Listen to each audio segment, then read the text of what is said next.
안녕하세요. 책 읽어주는 여자 에젤 강미경입니다.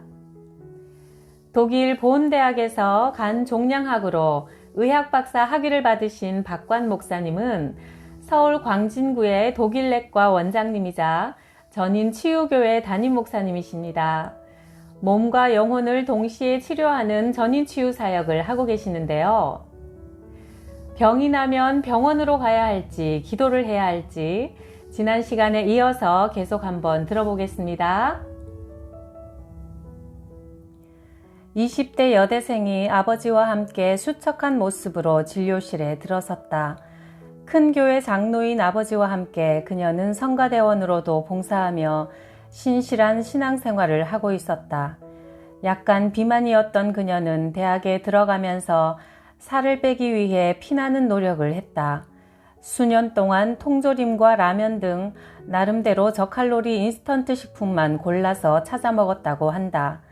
그런 노력 끝에 원하던 대로 날씬한 몸매를 갖게 되었지만 날이 갈수록 만성 피로와 소화불량이 계속되자 병원을 찾게 된 것이다. 내시경 확진 결과 대장암 말기였다. 암세포는 이미 대장 주위의 임파선과 간까지 깊숙이 전이되어 수술이 불가능한 상태였다. 20대 여성에게 이런 일이 일어난다는 것이 의사로서 믿어지지 않을 정도였다. 체중 감소를 위해 수년간 섭취한 인스턴트 식품이 원인이었다. 인스턴트 식품에는 보존제, 향신료, 조미료 등이 들어있다.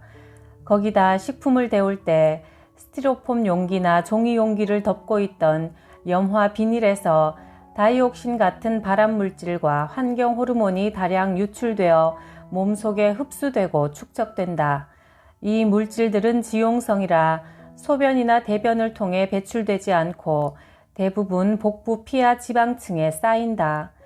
또한 섬유질이 적은 인스턴트 식품을 먹는 경우 변비가 생겨 암 유발 물질이 대장 점막과 장시간 접촉되니 대장 점막 세포를 변형시켜 용종 같은 혹이 생기게 되고 그것이 진행되면 암세포로 변한다. 그녀는 결국 잘못된 식습관으로 온 몸이 암으로 덮여 짧은 생애를 마감해야 했다. 40대 초반의 여전도사와의 마지막 만남은 지금도 가슴을 아리게 한다. 미혼으로 찬양사역에 열심이었던 그녀는 어느 날 조기 유방암 진단을 받았다. 병원에서 수술을 권했지만 그녀는 기도원으로 올라갔다. 금식하며 기도하던 그녀는 기도원 원장의 안수를 받자 놀랍게도 유방의 멍울이 사라지고 체력도 몰라보게 좋아졌다. 놀라운 회복의 기쁨에 빠져있는 그녀에게 안수자는 신학을 계속하지 않아서 내린 저주니 신학을 계속하여 목사가 돼야 한다고 선포했다. 그녀는 산을 내려와 병원에는 가지 않고 열심히 찬양 사역을 하면서 가는 곳마다 자신의 병을 고쳐주신 하나님의 능력을 간증했다. 그런데 1년이 지나자 감기가 지속되더니 다시 가슴에 멍울이 만져졌다. 병원에 가서 검사해보니 유방암이 겨드랑이의 임파선과 팔까지 전이돼 있었다. 더 이상 치료할 수 없는 상태에 이르렀을 때 나를 찾아온 것이다. 그녀의 이야기를 들으며 의사 입장에서 생각해 보았다. 처음 기도원에서 안수를 받은 뒤 그녀의 마음에 평강이 임하자 자율신경계와 호르몬계의 활성화로 면역 기능이 극대화되어 암세포가 괴사하기 시작했고 상태가 좋아진 것이다. 그러나 피로와 감기 기운에 면역 기능이 저하되자 그 틈을 타서 미세하게 잠복해 있던 암세포가 급속도로 다시 퍼져 완치 단계를 벗어나 버린 것이다. 기도원에서 내려와 정기적으로 병원에서 검진을 받았더라면 얼마든지 완치될 수 있었을 것이다. 임종을 눈앞에 두고도 신학을 끝까지 안 해서 천국에 가지 못할 것이라는 두려움 때문에 밤을 지새우는 그녀를 보며 가족들이 내게 신방을 간청해왔다. 그녀의 방에 들어섰을 때 나는 깜짝 놀랐다. 두려움에 사로잡힌 그녀의 눈망울은 공포스러울 정도였다. 우리는 찬송을 하며 그동안 마음에 맺힌 것을 모두 풀도록 했다. 예수 그리스도의 십자가 죽으심으로 내 죄 문제가 해결되었음을 믿는다면 구원받고 천국 간다는 확신을 심어주자 그녀의 얼굴이 환하게 밝아졌다. 먼저 가서 기도하며 기다리겠다는 그 모습이 지금도 잊혀지지 않는다. 그리스도인이라면 중병에 걸렸을 때 한 번쯤 이런 고민을 할 것이다. 병원에 가야 하나, 기도원에 가야 하나, 아니면 금식 기도를 해야 하나, 수술을 해야 하나. 의학도 하나님께로부터 나온 것이고 치료 도구인 의사를 통해서도 하나님은 치료하신다. 병원에서 수술받는 것과 기도원에서 금식하고 안수받는 것 모두가 하나님의 치료 도구이며 어떤 방법으로도 병이 낫는 것은 하나님의 긍휼과 사랑의 결과다. 초기 위암 진단이 나와 종합병원에 수술을 의뢰했던 한 환자가 있었다. 그는 금식 기도로 암을 고쳐보겠다며 수술을 거부한 채 기도원으로 향했으나 결국 수술 시기를 놓쳐 생명을 잃고 말았다. 하나님은 인간이 할 수 있는 치료 방법을 외면하고 초자연적인 기적만을 고집하는 군주가 아니다. 치료의 하나님을 믿고 기도하면서 현대 의술을 병행한다면 치료 효과는 자연스럽게 증폭될 것이다. 치료는 인간의 능력이 아니라 하나님의 절대 권한이다. 예수님은 병든 자를 치료하는 데 다양한 방법을 사용하셨다. 말씀과 명령, 침과 진흙, 기도와 금식, 본인의 믿음과 안수 등을 치료의 방법으로 제시하셨다. 요즘 말로 약물요법, 기도와 금식요법, 수술요법, 심리요법, 영양요법 등을 골고루 사용하신 것이다. 예수님은 병자의 증상과 필요에 따라 그때그때 가장 효과적인 방법을 선택하셨다. 치료의 하나님을 믿고 기도하면서 현대 의술을 병행한다면 치료 효과는 자연스럽게 증폭될 것이다. 치료는 인간의 능력이 아니라 하나님의 절대 권한이다. 현대 의술 또한 자연 법칙에 따라 하나님의 생명력이 자연스럽게 일하도록 열어놓은 문과 같다. 치료의 주체가 되시는 하나님께서 다양한 방법으로 역사하시도록 영성과 지성의 문을 둘 다 활짝 열어놓자. 믿음과 의술이 조화를 이루어 전인적인 치료가 이루어지도록 말이다. 모든 병의 치유와 회복에는 하나님이 개입하신다는 사실을 한 번 더 절감하게 한 40대 초반의 남자 환자가 있었다. 복수가 가득 찬 데다 황달이 지나쳐 흑달이 된 채 진료실을 찾아온 그는 말기 간경화 환자였다. 유명 종합병원에서 치료를 받았으나 3개월을 넘기기 힘들다는 말을 듣고 우리 병원을 찾아온 것이다. 검사 결과 간은 더 이상 회복이 불가능한 상태였다. 당장이라도 식도 정맥류 출혈로 사망할 가능성이 높았다. 게다가 신장 기능이 같이 저하되는 매우 위급한 상태였다. 나는 환자에게 현 상태를 사실대로 말한 뒤 현대의학을 뛰어넘는 창조주 하나님인 예수 그리스도를 믿고 그분의 치유를 기대해보자고 권했다. 그는 거리낌 없이 예수님을 영접하는 기도를 따라드렸다. 기도하는 중에 성령께서 조명해 주셨는지 그는 갑자기 자신의 과거를 회개하며 오랫동안 눈물을 멈추지 못했다. 그 뒤 그는 진료실에 올 때마다 기도해 달라며 무릎을 꿇었다. 하나님은 가난한 심령으로 하나님을 간절히 찾는 자에게 은혜를 주신다는 말씀대로 그는 놀라운 차도를 보였다. 혈청 치료를 하지 않았는데도 한 달 후 간 수치가 정상으로 회복됐으며 몇 달 후에는 다니던 직장에 복귀하여 일할 수 있는 놀라운 은혜를 입었다. 환자의 가족은 물론 병원 직원들까지도 놀라서 하나님에 대해 새로운 관심을 갖게 한 사건이었다. 독일에서 무릎 관절염으로 고생하던 집사님이 한 분 있었다. 유명하다는 관절염 전문의는 다 찾아다니며 진료를 받았으나 호전되지 않아 걷기조차 힘든 지경이었다. 구역 예배 시간에 내가 그분 무릎에 손을 얹고 기도하자 그분은 무릎이 갑자기 뜨거워지더니 통증이 사라졌다며 좋아했다.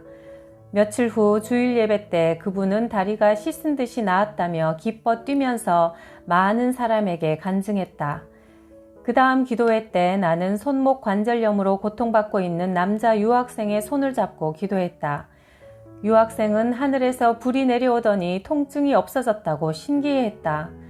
이렇게 신비적인 신유의 역사를 한동안 깊이 체험하다 보니 의학을 공부하는 의학도에게 신유의 은사를 주시는 하나님의 뜻을 물으며 기도하고 말씀 묵상하는 것이 내 생활의 중요한 영역이 되었다. 아내와 딸을 고국으로 먼저 보내고 독일에 남아 간 전문의 박사과정을 하던 4년의 기간은 너무나 힘이 들어 도중에 몇 번이나 포기하고 싶었다. 그때마다 어머니는 욥기 23장 10절 말씀으로 나를 격려하셨다. 나의 가는 길을 오직 그가 아시나니 그가 나를 단련하신 후에는 내가 정금같이 나오리라. 내가 독일에 있는 동안 어머니는 매일 집 근처 아차산에 기도바위를 정해놓고 올라가 아들이 힘든 과정을 인내하고 하나님의 도구로 쓰임받기를 간구했다. 병원 일을 끝내고 숙소로 돌아온 어느 날, 그날따라 가족들 생각이 나서 잠을 이룰 수 없었다. 맥주에라도 취해서 자려고 새벽 2시가 넘은 그 시각 집을 나섰다. 예수님을 만난 후에 입에도 대지 않던 술이었다. 주유소의 매점 문을 밀치고 들어가는데 갑자기 한 음성이 또렷하게 들렸다. 심는 대로 거두리라. 깜짝 놀라 주위를 둘러보았지만 아무도 보이지 않았다. 곧 주님의 음성임을 알아차리고 즉시 숙소로 돌아와 성경을 찾아보았다. 갈라디아서 6장 7절의 말씀이었다. 스스로 속이지 말라. 하나님은 만홀히 여김을 받지 아니하시니 사람이 무엇으로 심든지 그대로 거두리라. 자기의 육체를 위해 심는 자는 육체로부터 썩어진 것을 거두고 성령을 위하여 심는 자는 성령으로부터 영생을 거두리라. 우리가 선을 행하되 낙심하지 말지니 피곤하지 않으면 때가 이름에 거두리라. 내 모든 마음의 생각과 뜻을 감찰하고 계시는 하나님의 사랑에 감동하여 회개 기도를 올리며 아침을 맞았다. 그 뒤부터는 흔들리지 않고 학업과 병원 생활에 전념할 수 있었다. 한국에 돌아와 약 1년간 대학병원에서 근무했다. 그런데 어느 날 나의 지도교수인 독일 본대학의 엘 교수가 서울에 간장 클리닉 전문병원을 세우려 한다며 내게 도움을 청해왔다. 그는 독일 의학계의 간질환 권위자였다. 그런 분과 함께 간장 클리닉 전문병원을 운영한다는 것은 한국에 연고가 없던 내게 의사로서 전망이 훤히 내다보이는 절호의 기회였다. 나는 흔쾌히 그의 제안을 받아들였고 일이 한창 잘 진행되고 있을 때 그가 내게 진지하게 말했다. 이봐 박군, 오늘날 의학은 상상을 초월할 정도로 발달하고 있네. 자네가 진정한 의사라면 성경 읽는 시간에 의학 논문을 읽고 환자를 위해 기도하는 시간에 환자의 고통을 덜어주도록 애써야 하지 않겠나? 주일날 예배드리고 기도한다고 시간을 다 보내면서 환자는 언제 살리겠나? 신학은 목사님에게 맡기고 자네는 오직 의사로서 새로운 학문을 습득하는 데 온 힘을 기울여야 하네. 21세기에 의사가 기도로 환자를 고치려 하다니 그런 광적인 신앙 태도는 버리게. 환자의 임상에서 기도하는 것과 교회 가는 것을 금한다는 암시였다. 그러나 인간은 육체로만 되어 있지 않고 영혼을 가지고 있는 전 인격체다. 죽은 후 심판이 있고 내세가 있다고 믿는 그리스도인 의사가 임종을 앞둔 환자를 산소 호흡기와 심장 박동기에만 의지해서 치료하다가 허무하게 떠나보낸다면 진리의 복음을 듣지 못하고 영혼이 구원받을 기회를 놓쳐 멸망길로 떨어지는 그 책임을 누가 질 것인가? 모든 질병의 근본 원인은 인류의 조상 아담의 범죄로 인해 하나님과 단절된 결과라고 성경은 말씀하고 있다. 예수님께서 바로 이 죄의 문제를 십자가 위에서 해결하심으로 치유와 구원의 역사를 이루시지 않았는가?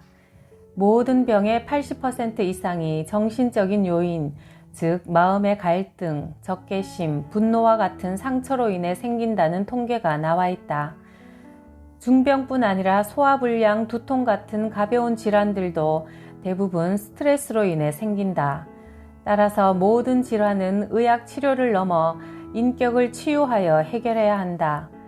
진정한 치유를 위해서는 영혼과 육신의 병을 총체적으로 꿰뚫어 볼 수 있는 의목, 의사 목사가 필요한 것이다.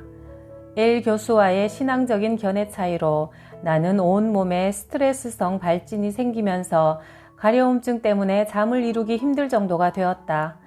담마진이라는 피부병으로 정신적 갈등으로 생기는 전형적인 정신신체증이었다. 갈림길에 서면 나는 언제나 그랬듯이 3일을 작정하고 금식하며 하나님께 매달리기로 했다. 금식 3일째 되던 날 하나님의 음성이 마음속에 들려왔다. 너의 인생에는 두 길이 있다. 노년이 되어 사역을 마치고 일생을 회고할 때 과연 두 길 중에 어느 길이 옳았다고 생각될지 그 길을 선택하거라. 하나는 그 교소와 함께 간 전문 클리닉을 운영하며 의사로서 명예와 부를 얻는 길이다. 다른 하나는 힘들고 어려울지라도 독립적으로 개원하여 전인 치유 사역자의 길을 가는 것이었다. 나의 인생은 다른 사람이 책임질 수 없다. 언젠가 주님의 심판대 앞에 설 때 내가 걸어온 길에 대한 평가를 받게 될 것이기에 선택의 기로에 설 때는 언제나 하나님의 뜻을 신중하게 파악해야 한다. 갈 길을 마음으로 결정하자 눈물이 앞을 가렸다. 문득 수년 전 독일 뒤셀도르프의 성 마르티누스 병원에서 수련의 생활을 마치고 거리로 나왔을 때 보았던 환상이 떠올랐다. 저 편에서 거리를 가득 메운 수많은 사람들이 내게 다가오고 있었다. 가까이 보니 모두가 정상적인 사람들이 아니었다. 신음하며 다리를 절룩거리는 사람, 손발을 쓰지 못하는 사람, 얼굴과 몸에 붕대를 칭칭 감고 있는 사람들이 힘없는 소리로 구원을 요청하고 있었다. 닥터박, 닥터박, 이리 와서 제발 우리를 도와주세요. 하나님이 원하시는 길을 확신한 나는 홀가분한 마음으로 기도원을 내려왔다. 교수님을 찾아가 함께 길을 갈 수 없음에 대해 용서를 구하고 개원을 준비했다. 서울 중곡동의 독일내과를 개원하는 날부터 아침마다 직원 예배로 하루를 시작했고 저녁이면 다녀간 환자들을 위해 중보 기도를 드렸다. 흔히 의료계나 법조계는 학연이 중요하다고 하는데 외국에서 공부하고 돌아온 내게는 선후배가 없었다. 그러나 어떻게 알았는지 개원한 날부터 환자가 밀려들었다. 진료실에 사형리 책자를 비치하고 불신자에게 전하면 90% 이상 결실을 맺어 진료의 피곤함을 잊게 했다. 한 영혼을 주님께 인도하는 기쁨이 얼마나 큰지는 경험한 자만 누릴 수 있는 축복이다. 그 위에 놀라운 주님의 신유 은사가 임하여 현대의학이 포기한 자들이 회복될 때의 기쁨을 무엇과 바꿀 수 있으랴.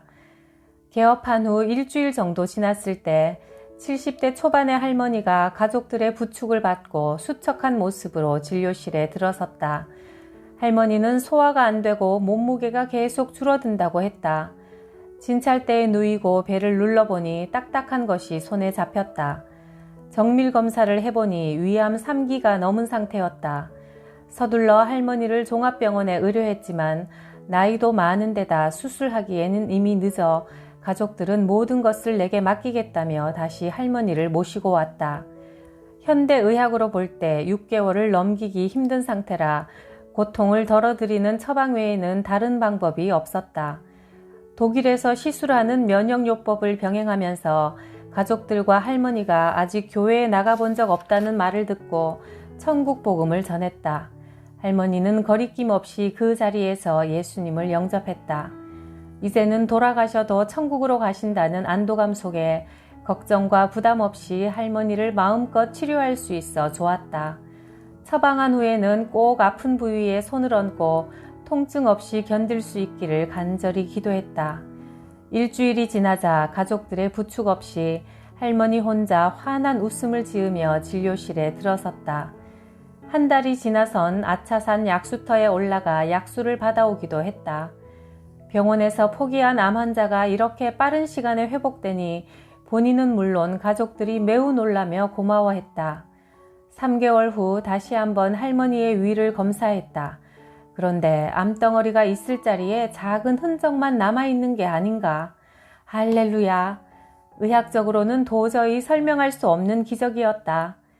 예수님을 영접하고 죄사함의 확신을 얻자 할머니에겐 천국 갈 수 있다는 믿음이 생겼고 이 믿음이 면역 기능을 극대화시켜 암세포가 죽어버린 것이다. 하나님이 행하신 치유의 기적을 경험하자 할머니 가족 모두가 하나님을 영접하고 교회에 나가게 되었다. 환자에게 전해지는 복음과 기도가 진료 현장에서 얼마나 중요한지를 실감하게 한 사건이었다. 미국의 한 통계에 의하면 매주 교회에 나가는 사람들은 그렇지 않은 사람들보다 사망률이 25%나 낮다고 한다. 기도를 할 때 뇌의 면역력이 향상되며 맥박수와 혈압을 낮추어 인체의 스트레스 반응을 줄여준다는 사실이 확인됐다. 또한 하버드대학 정신신체의학연구소의 발표에 의하면 신앙으로 다른 사람을 용서한 사람은 심리적으로 안정되고 스트레스에 잘 대처할 수 있으며 우울증에 걸릴 확률도 훨씬 적다고 한다.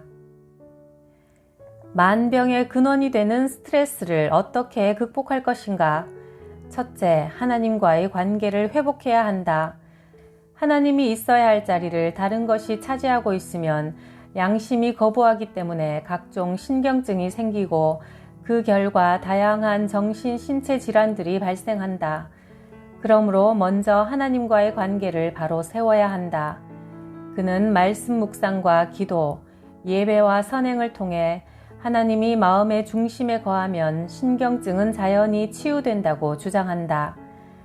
하나님과의 관계를 바로 세우고 영원한 것에 남은 삶을 투자하며 육체적인 건강관리를 병행하여 살아갈 때 나와 이웃을 행복하게 해줄 풍성한 삶을 살 수 있을 것이다. 세상에서는 너희가 환난을 당하나 요한복음 16장 33절 말씀은 현실의 삶은 그만큼 힘들다는 말이다. 그러나 담대하라 내가 세상을 이기었노라는 말씀은 폭풍 같은 세상의 환난 속에서도 담대할 수 있는 것은 오직 예수 그리스도를 신뢰하는 믿음을 통해서만 가능하다는 말씀이다. 이것이 100% 영적인 현실이다. 사방이 꽉 막힌 극한 상황에 이를지라도 이 말씀을 붙들면 평온을 누릴 것이다. 육신의 질병은 죄책감이나 마음의 갈등이 해소되면 쉽게 치료된다. 주님으로부터 얻는 마음의 평안은 생명의 기능을 주관하는 호르몬 분비를 촉진하기에 주님을 믿고 따를 때 우리는 온전한 평안과 함께 건강을 누릴 수 있다. 몸이 건강하려면 마음이 평안해야 한다는 결론인데요. 이 마음의 평안은 돈으로도 살 수 없고 오직 하나님으로부터만 얻을 수 있는 가장 귀한 보물인 것 같습니다. 평화 평화로다 하늘 위에서 내려오네. 이 평안을 다 누리시고 건강하시길 바랍니다. 구독, 좋아요, 댓글로 저를 평안하게 해주셔서 감사해요.